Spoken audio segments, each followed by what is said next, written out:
आप देख रहे हैं न्यूज 24। आपके साथ में हूं मानक गुप्ता। जम्मू कश्मीर के डीडीसी यानी डिस्ट्रिक्ट डेवलपमेंट काउंसिल चुनाव की मतगणना जारी है। कड़ी सुरक्षा के बीच 280 सीटों पर काउंटिंग चल रही है। बैलेट पेपर से हुए इस चुनाव के परिणाम देर शाम तक फाइनल होने की उम्मीद है। इस बीच जो रुझान अभी तक आए हैं उसमें गुपकार गठबंधन बीजेपी से आगे निकल गया है। गुपकार गठबंधन आप देख पा रहे हैं 88 सीटों पर आगे चल रहा है, जबकि बीजेपी 46 सीटों पर आगे है। कांग्रेस को 20 सीटें मिल रही हैं और अन्य को 67 सीटें फिलहाल मिलती हुई दिखाई दे रही हैं। यह रुझान है। इनमें कुछ एक नतीजे भी शामिल हैं और आप भी सोच रहे होंगे, आमतौर पर इलेक्ट्रॉनिक वोटिंग मशीनों से जो चुनाव होते हैं उसमें तो 11-12 बजे तक सारी तस्वीर साफ हो जाती है, लेकिन इस बार जम्मू कश्मीर में जिला विकास परिषद के ये चुनाव बैलेट पेपर से हुए हैं और इसीलिए इतना समय लग रहा है नतीजे आपके सामने आने में। जम्मू की हालत देखिए, वहां पर आपको साफ पता लग रहा होगा बीजेपी भारी पड़ रही है गुपकार अलायंस पर, जबकि कश्मीर में घाटी के इलाके में वहां बीजेपी सिर्फ 4 सीटें जीत रही है। लेकिन फिर भी यह बड़ी कामयाबी होगी क्योंकि बीजेपी घाटी में अपना खाता खोलती हुई पहली बार दिखाई दे रही है। और श्रीनगर से जीते एजाज हुसैन, उनसे बात की है न्यूज 24 संवाददाता ने, जरा आप भी देखिए।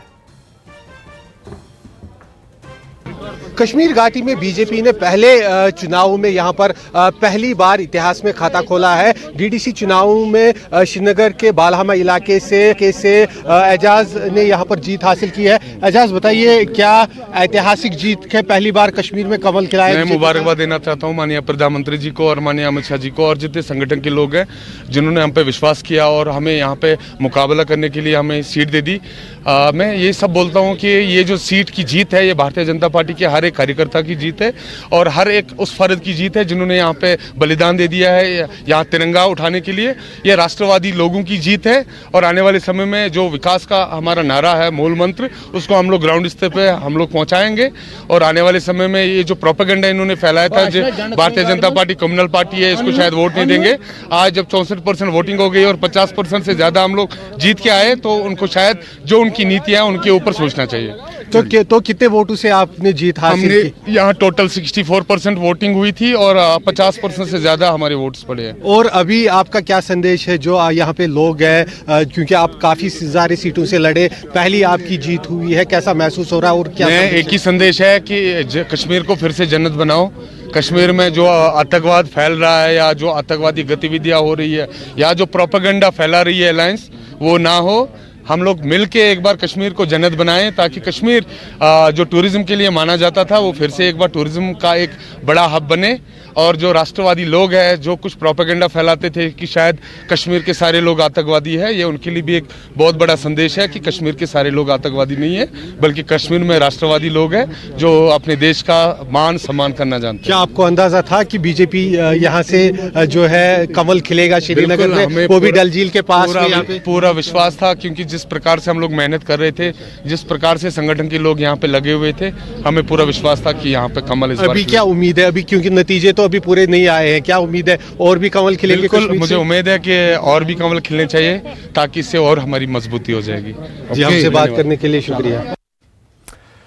तो देखा आपने, श्रीनगर में जीत गए बीजेपी के उम्मीदवार एजाज हुसैन। कह रहे हैं आज साबित हो गया बीजेपी सांप्रदायिक पार्टी नहीं है और यह भी साबित हो गया कि कश्मीर के लोग देशद्रोही नहीं है। आज जम्मू कश्मीर के डीडीसी चुनाव के इन रुझानों पर, नतीजों पर बातचीत करने के लिए मेरे साथ बीजेपी की तरफ से पार्टी के प्रवक्ता ब्रिगेडियर अनिल गुप्ता जुड़ गए हैं। आपको दिखाई दे रहे हैं अनिल जी। इफ्तिखार मिसगर हैं, पॉलिटिकल एनालिस्ट हैं, उनको भी आप देख पा रहे हैं। और इनामुल नबी भी हैं, पॉलिटिकल एनालिस्ट हैं। अक्सर न्यूज 24 पर आप उनको देखते आए हैं। और मेरे सहयोगी आसिफ सुहाब भी सीधे श्रीनगर से लाइव जुड़ गए हैं। सबसे पहले आसिफ के पास ही ले चलूंगा। आसिफ, आपके पीछे डल झील दिखाई दे रही है। थोड़ी देर पहले एजाज हुसैन से आप बात कर रहे थे, उनकी बाछें खिली हुई थी। कैसे हो गया ये? बीजेपी जीत गई श्रीनगर में, 3-4 सीटें जीत रही है घाटी में बीजेपी, कैसे आसिफ?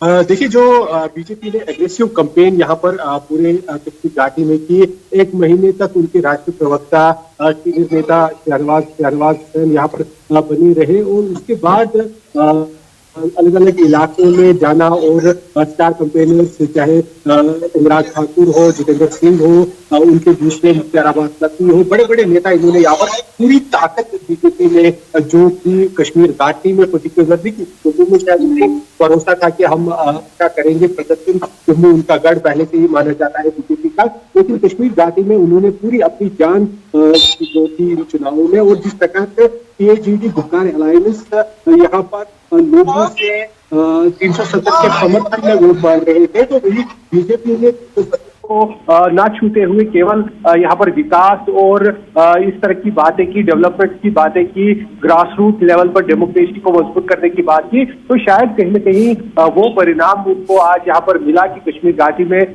कवल खिल गया। न केवल श्रीनगर से उन्होंने यहाँ पर सीट जीती है, बल्कि दक्षिणी कश्मीर का जो वोलेटाइल इलाका पुलवामा है, जहाँ पर आए दिन हम देखते हैं एनकाउंटर्स होते हैं, वहां ताकपुरा से भी बीजेपी को जीत हासिल हुई है। और उसके बाद उत्तरी कश्मीर के दूर दराज इलाके बांडीपुरा, गुरेज और दुलेल में भी यहाँ पर जीत मिलती इनको नजर आ रही है। तो जाहिर सी बात है जो बीजेपी ने पूरी जान जोत दी कश्मीर घाटी में अपनी इन चुनावों को लेकर, वो परिणाम उनको मिला। हालांकि एक मानक जरूर है कि ओवरऑल परफॉर्मेंस अगर बीजेपी का दिखे पूरे जम्मू कश्मीर में, लेकिन वो फिलहाल निराशाजनक अभी तक के रुझानों के जरिए नजर आ रहा है। हाँ, बिल्कुल सही है, क्योंकि हम देख रहे हैं जम्मू रीजन में भी बीजेपी 42 जीत रही है और गुपकार अलायंस 25 सीटों के साथ कड़ी टक्कर दे रहा है बीजेपी को, और कांग्रेस भी 10 सीटें जीत रही है, अन्य 20 सीटें जीत रहे हैं। और घाटी में तो आप देख ही रहे हैं, बीजेपी ने खाता जरूर खोला है, लेकिन गुपकार अलायंस 63 सीटों के साथ काफी आगे है, और उसके बाद अदर्स का नंबर आता है 47,